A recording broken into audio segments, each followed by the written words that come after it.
बहुत जिम्मेदारी ये बराबर में परचून की दुकान है। परचून के दुकान पे आप 10 रुपए का सामान लेने जाओगे, पैकेट को 4 बार पलट के देखोगे, पैकेट खराब तो नहीं है, फटा हुआ तो नहीं है, अंदर जो माल है खराब तो नहीं, कम तो नहीं, एक्सपायर तो नहीं हो गया। लेकिन जब आप कीमती वोट डालने जाते हो, एक बार नहीं सोचते कि इस वोट से जिस आदमी को ताकत मिल रही है आपकी मदद करेगा नहीं करेगा, आपकी लड़ाई लड़ेगा। जब जुल्म जाती होगी आपके साथ खड़ा होगा नहीं होगा। जब आपके खिलाफ कानून बनेंगे, वो कानून जो हमारी नस्लों को मिटा कर रख देंगे या हमें अपने मुल्क में 2 दर्जे का नागरिक बना देंगे, तब वो आपके हक हकूक में आपके साथ खड़ा होगा नहीं होगा। मैं आपको उदाहरण बताता हूँ मुसलमान की सियासी सोच का।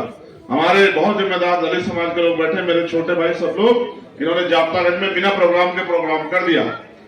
जैसे माया उतार के उधर ले गए और इतना बड़ा प्रोग्राम करके माया बहने सभा के इन्होंने एक और प्रोग्राम जोड़ दिया। इनकी वजह से देर होगी और पीछे लगा हुआ है वो कावड़ मेले की वजह से जाम, गाड़ियां निकालनी, महाभारत होगी। पर कैसे कैसे आपके यहाँ पहुंचे हम इस बात को जानते हैं। लेकिन ये था क्योंकि आपने इज्जत माफ आपने यहाँ व्यवस्था की थी तो यहाँ आना था, सारे काम छोड़ के हम यहाँ आए। बहुत सारे लोग कई प्रोग्राम में इंतजार कर रहे। तो मैं बात आपसे ये कह रहा था कि आप जब ये वोट डालने जाते तो आप सोचते नहीं हो, आप जज्बाती होकर वोट देते हो, फिर ये सोचते हो कि यार हमारा भला नहीं हो रहा। वोट का अधिकार मिला किस लिए, पहले इस बात को समझना पड़ेगा। क्या वोट का अधिकार इसलिए मिला है कि एक दिन छुट्टी रहती है, सब बंद रहता है और हमें कुछ घंटे वहां बूथ पोलिंग में बिता के आने होते हैं? ये वोट का अधिकार हमें गुलामी की बेड़ियां काटने के लिए मिला है। ये वोट का अधिकार हमें इसलिए मिला है कि हम भी ताकत बना के और अपनी तरक्की के रास्ते खोल सकते हैं, जुर्म नाइंसाफी को जवाब दे सकते हैं। और हम पे इसके अलावा चोट देने का तरीका क्या है? जिन्होंने हमसे धोखा किया, जिन्होंने हमारे खिलाफ कानून बनाए, जिन्होंने मुसीबत में डाला, जिन्होंने हम पे जुल्म किया, उनको इस देश में आप जवाब कैसे दे सकते हो? वोट की चोट से दे सकते हैं, इसके अलावा कोई तरीका है नहीं। अब आप अपने सियासी ख्यालात सुन लो। बहुत बिलाल भाई और अच्छन भाई इस पर गौर करें, दोनों सीनियर नेता है हमारे। आप पार्टी को सेकुलर मानते हो कि पार्टी सेकुलर है, वही आप आदमी को सेकुलर नहीं मानते। पार्टी को सेकुलर मानते हैं जिस आदमी ने 20 साल भाजपा का झंडा डंडा उठा के रखा, वो 15 दिन पहले आपकी सेकुलर पार्टी का मेंबर बन के आपका चुनाव लड़ने आ जाए, आप उसका झंडा उठा के घूमने लग जाते हैं। आपकी ये सियासी सोच है। आप अजमा के देख लो, मैं गलत कह रहा हूं? देखो, एक संत ने कहा सिर्फ सांसों का रुकना मौत नहीं होती, जिसका जमीन मर जाता है वो मर जाता है। जो जिसका वकार बुरा है, जिसका मन बुरा है, जो आपसे नफरत करता है, वो किसी चादर को ओढ़ के आ जाए, किसी रंग का झंडा पहन के आ जाए, वो डंडा ही बजाएगा आप पे, आपकी मदद नहीं करेगा। आपकी समझ में बात नहीं आती है बिल्कुल।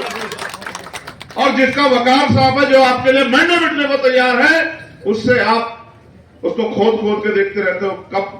कभी निमट तो नहीं गया, कभी बचा तो नहीं, इसमें जान है नहीं। मैं आपको ये कहना चाहता हूं मेरे भाइयों, मुझसे भाई कह रहे थे, मेरी उम्र अख्तर भाई 70 साल नहीं है कि मैं एमपी एमएलए बनने के लिए लड़ रहा हूं। मैं ईमानदारी से आपको बता रहा हूं, मैं वो शख्स हूं जिसने सीबीआई इनकम टैक्स आके घुटने नहीं टेके। मैं वो शख्स हूं जिसने 16 महीने जेल काटी और मेरा निजी मफाद नहीं था। मेरे पे जितनी उम्र नहीं उससे ज्यादा मुकदमे, जितने महीने में दिन नहीं होते उससे ज्यादा मुकदमे है मेरे ऊपर, मगर मैंने कभी घुटने नहीं टेके। और मैं इस हिम्मत से चला आ रहा हूं कि मैं अकेला चलाता मंजिले जाने, लोग मिलते गए, काफिला बनता गया। मैंने कभी पीछे पलट के नहीं देखा है कभी। और मैं जिसकी मदद करने जाता हूं उससे कभी नहीं पूछता हूं कि मेरे साथ खड़ा होगा नहीं होगा। मैंने कोई एहसान नहीं किया, मैं इंसान हूं। और जब जुल्म हुआ किसी गरीब के, मैंने उसकी आवाज उठाने काम किया, मैंने पीछे पलट के नहीं देखा जो मेरी मदद करेगा नहीं करेगा। और कभी मैंने उससे मदद की उम्मीद नहीं की। मैंने कोई एहसान नहीं किया आपके ऊपर, मैंने अपनी जिम्मेदारी अदा की। और जब तक मेरे शरीर में लहू का आखिरी कतरा रहेगा, मैं पूरी ईमानदारी से इस इंसानियत की लड़ाई को लड़ता रहूंगा, चाहे अजाब आ जाए, चाहे मुझे फांसी चढ़नी पड़ जाए। मैं आपसे नहीं कहूंगा कि मैं किसके लिए फांसी चढ़ रहा हूं। मैं आपसे अख्तर भाई कह रहे थे कि भाई वापस आता नहीं। भाई आप भेड़ बकरे को नेता मानते हो, मैं क्या करूं? आपने जिनको वोट दी मेरे भाइयों, पूरी जिम्मेदारी से बताना, इस बार जिसको आपने वोट देकर मेंबर ऑफ पार्लियामेंट बताया, जब आप पे जुल्म हुआ, आपके खिलाफ कानून बने, बताओ 370 पे वो सब कहां खड़ा था? वो 3 तलाक पे कहां खड़ा था? आप बताओ। वो एनआरसी पे कहां खड़ा था? जिसने आपसे वो जो आपकी वोट से ताकत ले गया, वो आपके खिलाफ कानून बनाने में मदद कर रहा था। अब ये मेरे भाइयों बताओ मुझे, अभी राज्यसभा का चुनाव हुआ तो बसपा का जो एमएलए था उसने किसको वोट दिया ही नहीं है, भाजपा को। बताओ, अगर कल ही वही गठजोड़ करके आ जाए तो आप फिर उनके साथ खड़े हुए। मैं जानता नहीं कि आप लोग आप अपने मुल्क में 2 दर्जे के नागरिक बन गए और डरते हो। आप हिम्मत नहीं जुटाते, और आप हिम्मत जुटाओ तो आपके आगे चंद्रशेखर आजाद खड़ा है। मैं देखूंगा किसकी मां ने दूध पिला जो आपके ऊपर अन्याय करता है। क्या बात करते हो? ये जमहूरियत है, ये जिसको वोट देना वो ताकतवर हो जाएगा और मेरे साथ खड़े हो जाओगे तो मेरी बात को याद रखना। अन्याय करना तो दूर की बात, आंख उठाने से पहले अगर आदमी आपको सलाम ना करे तो मुझे कहना क्या बात करते हैं। मैं तो मिट्टी का आदमी हूं, मैं नहीं हूं, मैं कोई मसीहा फरिश्ता नहीं, मैं तो मिट्टी का आदमी। जो कुछ बना मेरे लोगों ने ताकत देकर बना। आप आओ तो सही एक बार मेरे साथ, आप हिम्मत तो जुटाओ मेरे भाइयों। आप देखो तो सही, ताकत बनेगी नहीं बनेगी, और ऐसी ताकत बनेगी कि पूरे भारत में देखो सड़क पे चिल्लाता हूं तो मीडिया तय करती है कौन सुनेगा, लेकिन जिस दिन सदन में जाके आपका चंद्रशेखर आजाद दाड़ेगा पूरी दुनिया सुनेगी कि भारत के कमजोरों के साथ, किसानों के साथ, मजलूमों के साथ क्या हो रहा है। आप नहीं समझते ताकत को, ये डर उनको नहीं है।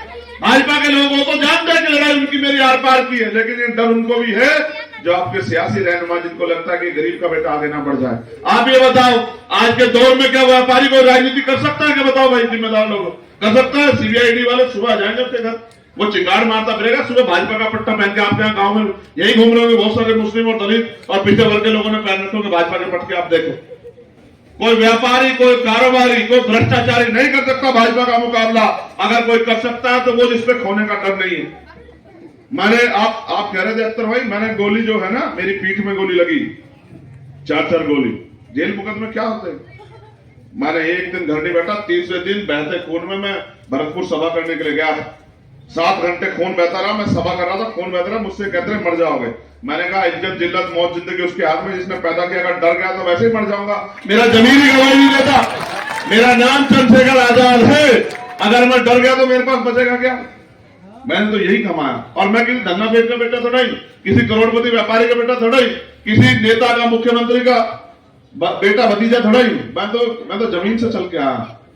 और मेरे भाई बैठे हैं, मेरे भाई वो बैठा असलम, और मेरा भाई बैठा बिलाल, और नितिन वहां खड़ा है। मैंने आज तक किसी जालिम के आगे घुटने टेके, और जब तक जूंगा मुझे ऊपर करके जूंगा। मेरी बात को आप याद रखना। और आप कह रहे हैं मैं तो इसको इस मिट्टी को ऐसे प्यार करूंगा जैसे मां को लोग प्यार करते हैं। अगर एक गरीब को कोई इज्जत दे देता है, इज्जत की ताकत नहीं समझता गरीब। देखो मैं सड़कों पे लड़ता आया, मेरे लोगों ने मुझसे कहा कि आप चलो राजस्थान हम लड़ाते हैं, आपको ताकत देके भेजते हैं। मुझे मेरे यहाँ के मेरे साथी बैठे हैं, अभी यहाँ के डॉक्टर हमारे बड़े नेता है पार्टी के आके बंसारी साहब, राष्ट्रीय कोर कमेटी के मेंबर हैं, और पूरे पूर्वांचल के प्रभारी वही तय करते हैं कौन लड़ेगा। उन्होंने मुझसे जिद की लान कर लड़ लो, यहाँ के मुसलमान कह रहे हैं कि आ जाओ, यहाँ दलित समाज के लोग कह रहे हैं कि आ जाओ। मैंने कहा यार ये महीना का मेरे ऊपर उधार है, मैं आया भी नहीं, इन्होंने मेरे 8 जिला पंचायत जिता के भेजे, इनका मेरे ऊपर उधार है, मुझे कर्ज उतारना है। इनसे जो आता है धोखा करके चला जाता है, ये मेरे बराबर में है। इधर को चला जाऊं तो हरिद्वार पार करते हैं सहारनपुर, और इधर पार कर लूं हरिद्वार तो ये बिजनौर। मैं तो आपसे कह रहा हूं मेरे भाइयों, मैंने अभी तक आपके लिए कुछ नहीं किया, ना दलित समाज के लिए, ना पिछड़े वर्ग के लिए, ना मुसलमानों के लिए। जो मैंने लड़ाई लड़ी किसानों की, मजदूरों की, पहलवानों की, वो मैंने अपने वकार से लड़ी। मेरा दिल बात की गवाही देता है कि अगर कोई जुल्म सह रहा है और आपके आगे जुल्म हो रहा है तो आप भी बराबर के अपराधी, इसलिए मैंने वो लड़ाई लड़ी। एक बार मेरे हाथ सियासी रूप से मजबूत करके देखो, ये आपके हाथ में नगीना में आपको इतनी ताकत बख्शी है ऊपर वाले ने वोट की कि आप अपने दम पे एमपी बना सकते हो। अपने दम पे किसी की जरूरत नहीं है, आपको किसी की जरूरत नहीं है। लेकिन अगर आपने एक बार मुझे सियासी ताकत बख्शी, मैं आपको लिख के देता हूं कि जुल्म करने वाले के हाथ पैर कांप जाएंगे, हाथ पैर। मेरी बात को आप याद रखना, मैं चंद्रशेखर आजाद हूं। और फिर मेरी बात को सुनो, मैं आपसे बहुत गवाहियां नहीं देता, समय गवाही देगा, समय इस बात का इनकलाब बताएगा, समय इस बात की गवाही देगा कि चंद्रशेखर आजाद क्या कर सकता है इस मुल्क में। और आप मुझे बताओ, क्या आप पे कोई मजबूत आवाज है जो नाइंसाफ के खिलाफ खड़ी होती है? आप बताओ क्यों नहीं खड़ी होती? आपने ताकत दे के भेजी, क्यों नहीं खड़ी होती? इसलिए थी कि वो पेंशन और तनख्वाह लेने लग जाए। आज आलम यह है कि जिसके यहाँ सीबीआई वाले जाते हैं वो अगले दिन भाजपा के गठबंधन में शामिल हो जाता है, नहीं हो जाता है। तो अगर चंद्रशेखर आजाद खड़ा तो इसलिए खड़ा है कि उसका जमीर बिकाऊ नहीं है, ना वो बिकेगा, ना रुकेगा, ना झुकेगा। आपसे मांगने आया, किसी जो इसको रहनुमा मानते उससे नहीं मांगता, कुछ भी नहीं मांगता, क्योंकि मैं जानता हूं एहसान आपका लूंगा तो आपके हिसाब से काम करूंगा, एहसान उनका लूंगा तो मेरा गला पकड़ कहेंगे कि इस घटना पे मत बोलना, इस पे चुप रहना, इससे नुकसान होगा, फायदा होगा। मैं नुकसान फायदे की परवाह नहीं करता हूं। अगर नुकसान फायदा देख के बात करूंगा तो बातें नहीं बन पाएगी। आज हालात क्या है? क्या धार्मिक आजादी बची है देश में? आप बताओ, बची है धार्मिक आजादी? जिस जगह पे हाथ रख लेते, आप ऐसे दौर मुस्कुराते हैं मेरे लोग, इधर खड़े होकर मुस्कुराते हैं, इधर खड़े होकर मुस्कुराते हैं, सामने खड़े होकर मुस्कुराते हैं। आज वो दौर है, कल ये भी नहीं पता कि अगर इस जगह पे कोई हाथ रख देगा और ये कहेगा ये मेरी थी, तो आप इसको बचा पाओगे नहीं बचा पाओगे अपने घर को। ये दौर है। क्या बात कर रहे हो आप लोग? ये दौर है आज कि आप अपने मुल्क में 2 दर्जे के नागरिक हो, आप पे धार्मिक सामाजिक आजादी नहीं है और आपके कारोबार पे आरएसएस भाजपा के लोगों की नजर है।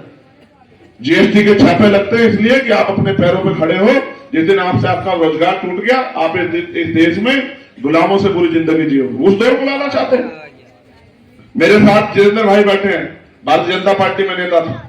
जब मैं यहां आया तो मेरे साथ छोड़ के भारतीय जनता पार्टी आजाद समाज पार्टी में आ गए कि भाई मैं आपके साथ काम करूंगा। मैं तो जगाने निकला हूं लोगों को। मैं नहीं हूं 100 साल का, 70 साल का, मेरे पीछे कोई सियासी बैकग्राउंड नहीं है, लेकिन हाँ मैंने जो कुछ कमाया वो लड़के कमाए। और मुझे एक बार तो मौका दो भाई, आपने सबको मौका दिया है, ये रिजर्व सीट है, आप और कोई है भी नहीं, शेड्यूल कास्ट के व्यक्ति को आपको वोट देनी है, तो आप तराजू रख के तोल लो। आप तो पढ़े लिखे जिम्मेदार लोगों, घर बार चलाते, कारोबार चलाते हो, जैसे दुकान है ऐसे दुकान पर रखकर तोल लो कि इसमें से कौन आदमी हमारे मुफीद है। जो आज तक भाजपा का झुका वो कभी झुक सकता है? आप तराजू रख के तोल लो और चेक कर लो। यही देखो, अगर ये 1 मैन शो होता ना तो फिर प्राइम मिनिस्टर के चुनाव अकेला आदमी लड़ा करता, 1 पार्टी सिस्टम होता तो उसी को वोट दिया करते लोग। ये जो बाबा साहब अम्बेडकर ने इतनी लोकसभाएं बनाई, उसका कारण ये था कि हर जगह से जिम्मेदार व्यक्ति को चुनकर भेजा जाए, जो व्यक्ति जाए। क्या इस क्षेत्र में एम्स जैसे हॉस्पिटल की जरूरत नहीं है? क्या इस क्षेत्र में इंडस्ट्रियल एरिया की जरूरत नहीं है? क्या इस क्षेत्र में अच्छे स्कूल कॉलेज की जरूरत नहीं है? क्या इस क्षेत्र में यूनिवर्सिटी की जरूरत नहीं है? कौन बोला आपके लिए आता? आपका एक वोट कई काम करके देगा। आप मेरी बात को याद रखेगा, एक के साथ एक फ्री। जुर्म जाति से तो मुक्ति मिलेगी, लेकिन आपके अधिकारों के लिए भी जम के संघर्ष होगा। आप जितने लोग यहाँ बैठे हो, आपके पास मोबाइल है, आपके दोस्त हैं, रिश्तेदारियां हैं, तमाम पूरे क्षेत्र में कस्बों में आप फोन का यूज करो ना कि भाई वो हमारा भाई है, हम उसको ताकत देंगे। बात खत्म होगी, अगली बार देखेंगे क्या करना है, हम उसको ताकत देंगे। मैं यहीं से निकलता हूं, अमान नगर में रहता हूं। फहीम भाई ने एक घर लेके दिया रहने के लिए, यहीं अमान नगर में रहता हूं, यहीं रहता हूं अमान नगर। कहां जाने की जरूरत है आपको मुझे ढूंढने के लिए? आप मुझे आवाज तो लगा के देखना, आवाज लगा के देखना आप चंद्रशेखर आजाद को, आपको एहसास होगा कि चंद्रशेखर आजाद क्या है। मैं तो आपसे फिर ये कह रहा हूं, मैं तो अपनी माँ को, जब मेरी माँ को कहा ना ये माला जब आप पहनाते हो, मैं बता देता हूँ, जब हाथरस की घटना हुई थी ना, मेरी बहन को मार के और जला दिया, और जब मैं वहां लड़ने गया तो मेरे ऊपर आरोप लगा दिया 100 करोड़ की फंडिंग का मुख्यमंत्री ने। मैंने उनसे कहा 1 रुपया साबित कर दो, राजनीति छोड़ दूंगा, वरना तुम माफी मांगना। तो फिर वो दिन तय कर लिया था मैंने कि आज के बाद माला तब तक नहीं पहनूंगा जब तक यहाँ कमजोरों पे होने वाला जुल्म खत्म नहीं होगा। ठीक है? तो इसलिए आपसे अपील करता हूं मेरे भाइयों, मेरे पे देने को आपको पैसे नहीं, ना मैं आपको कोई आपका दिल खुश करने के लिए जिस तरह से नेता करते हैं कि यहां ढोल डपका बजवाऊं, ये भी नहीं करवा सकता हूं। मैं तो आपको ये गारंटी दे सकता हूं कि अगर चंद्रशेखर आजाद आगे बढ़ेगा तो आप आगे बढ़ोगे, आप पीछे नहीं हटोगे। इस बात की गारंटी मैं आपको दे सकता हूं, इसके अलावा मेरे पास कुछ नहीं। और मैं जवान वाला हूं, मैं जवान वाला हूं। अगर एक बार कह दी किसी बात को तो बहुत ही अगर मुसीबत आ जाए किसी को दूसरे पे तो शायद कोई बात हो जाए, वरना पीछे नहीं हटूंगा किसी भी बात से। ठीक है? मेरी इस बात को आप याद रखना। और इसीलिए मेरे लोगों ने बहुत बड़े बड़े नेताओं को पीछे छोड़ के चंद्रशेखर आजाद को तैयार किया। आप तो सोच रहे हो, लेकिन दलित समाज को आप देखो उनके हालात क्या है। उन्होंने मुझे कहां से उठा के लाए वो मुझे। और आप नहीं समझते सियासी ताकत। सुनना चाहते हो सियासी ताकत किसे कहते हैं? नरेंद्र मोदी से बड़े बड़े नेता थे भारतीय जनता पार्टी के पास, उनको ये पता था कि किस आदमी के जरिए वो ताकतवर हो सकते हैं। उन्होंने सारे नेताओं को फेल किया और नरेंद्र मोदी का चेहरा लेके आया कि भाई ठीक है, नरेंद्र मोदी के जरिए हम लोग सियासत करेंगे। और वो 2 बार से प्राइम मिनिस्टर और पूरे देश में सरकार बना ली। आपको नहीं समझ आता कि देश में किसानों को, मजदूरों को, नौजवानों को, दलितों को, मुसलमानों को, पिछड़ों को कौन एकजुट कर सकता है? कौन नाइंसाफी के खिलाफ रखता है? आप नहीं समझते हो? आपकी एक ताकत आप देखना कितना बड़ा बवाल खड़ा कर देगी पूरे देश में। हर कमजोर शोषित ये कहेगा कि हमारे यहाँ भी चंद्रशेखर आजाद होना चाहिए। और आप नहीं समझते, एक बेसहारा का सहारा को सहारा दोगे, एक लड़ने वाले की ताकत बनोगे, 1000 लड़ने वाले खड़े हो जाएंगे जो कहेंगे कि भाई लड़ने वाले को ताकत मिलती है, सहारा मिलता है, तो हम भी लड़ेंगे यार। हम क्यों पीछे हम भी लड़ेंगे। हमारे पास चंद्रशेखर आजाद है नहीं, लेकिन डर ये है, हर ये सोचता है कि हम लड़ने जाएंगे, हमारी मदद कौन करेगा। इस वजह से लोग पीछे हट रहे हैं। आप नहीं समझ रहे हालात कैसे बदल गए। तो मैं आपको भी कहता हूं मेरे भाइयों, वोट की जरूरत है। हाँ बिल्कुल जरूरत है, वोट की भी जरूरत है और नोट की भी जरूरत है। जिनसे मुकाबला बहुत पैसे वाले साधन वाले हैं, उनसे मैं अकेला नहीं लड़ सकता हूं। वोट और नोट दोनों की जरूरत है, लेकिन आप भी ये तय कर लो कि ये 2 महीने हमें चंद्रशेखर आजाद को ताकत देने के लगाने। फिर 2 महीने ताकत दोगे तो जब तक चंद्रशेखर आजाद जिएगा, आपकी तरफ जुल्म की आंधियां जो है ना, वो बहुत दूर से निकल जाया करेंगे। आप इस बात को मेरी याद रखना। आप सिर्फ वोट ये नहीं है कि जुल्म बंद हो जाए, तरक्की के रास्ते खुलेंगे, रोजगार मिलेगा, तरक्की होगी, आपके क्षेत्र में काम आएगा, आपके क्षेत्र की बात मजबूत होगी, पूरी दुनिया में आपके क्षेत्र का नाम होगा। क्योंकि जब जब किसी जालिम कहीं भी अत्याचार करेगी सरकार में और चंद्रशेखर आजाद की लड़ाई लड़ने के लेके जाएगा, तो लोग नगीना के लोगों को दुआ देंगे कि नगीना के लोगों का भला हो, उन्होंने इतना अच्छा काम कर दिया कि हमारे लिए एक मजबूत आवाज खड़ी कर दी। आप नहीं समझते, आप नहीं समझते। ये हमारा चुनाव निशान है मेरे प्यारे भाइयों। मेरी कई मीटिंग है, मैं कई मीटिंग छोड़ के आया, मैं इसलिए हाथ जोड़ कह रहा हूँ कि भाई रुक जाओ। मैंने तो उसका सलीम को तो कह भी दिया कि मेरे भाई समय नहीं है। देखो ये हमारा चुनाव निशान है, मेरा नहीं है, आपका चुनाव निशान है। इसको आप अपने दिल में बिठाओ कि ये चंद्रशेखर का नहीं, ये हमारा चुनाव। फिर आप देखना कि किस तरह से चुनाव होता है। और ये भाई, ये बात जो मैंने आपसे कही कि मुझे आपसे इसकी भी जरूरत है, 1 वोट 1 नोट। जी भाई, तो चाय इस बात केतली लिया छीन के हमसे कि चाय का जुगाड़ी खत्म कर दे। हम उसी में तो केतली छीन के लाएंगे, उसका चाय का जुगाड़ी खत्म कर दे। ना होगी चाय और ना देश बिकेगा, ना देश लूटेगा। अंबानी के रिश्तेदारों को, अडानी के रिश्तेदारों को हम दोनों हाथों में लेंगे। ठीक है, मैं आपसे अपील करूंगा, आप अपनी मेहनत कमाई से भाई इसका ढक्कन खोल देना। चाहे 1 रुपए की मदद करें, लेकिन इस आंदोलन में मदद जरूर करें। क्योंकि मुझे जाना है, मेरे पे काम बहुत है। मैं आपके यहीं से निकलता हूँ, मेरी बात से बहुत सारे लोग मुझे सलाम करते हैं, मैं उनका सलाम लेके चला जाता हूँ। मैं आपसे कह रहा हूँ, एक बार अपने दिलों में प्यार पैदा करके लंबैक कर लो, फिर आप देखना आपको किसी की जरूरत नहीं पड़ेगी। मेरा वादा है आप लोगों से। बहुत शुक्रिया, जय भीम, आदाब, सत श्री अकाल, नमस्कार। आप सबके लिए मंगल कामनाएं। बस याद रखना कि चंद्रशेखर आजाद है, चंद्रशेखर आजाद है और चंद्रशेखर आजाद है। बहुत बहुत धन्यवाद।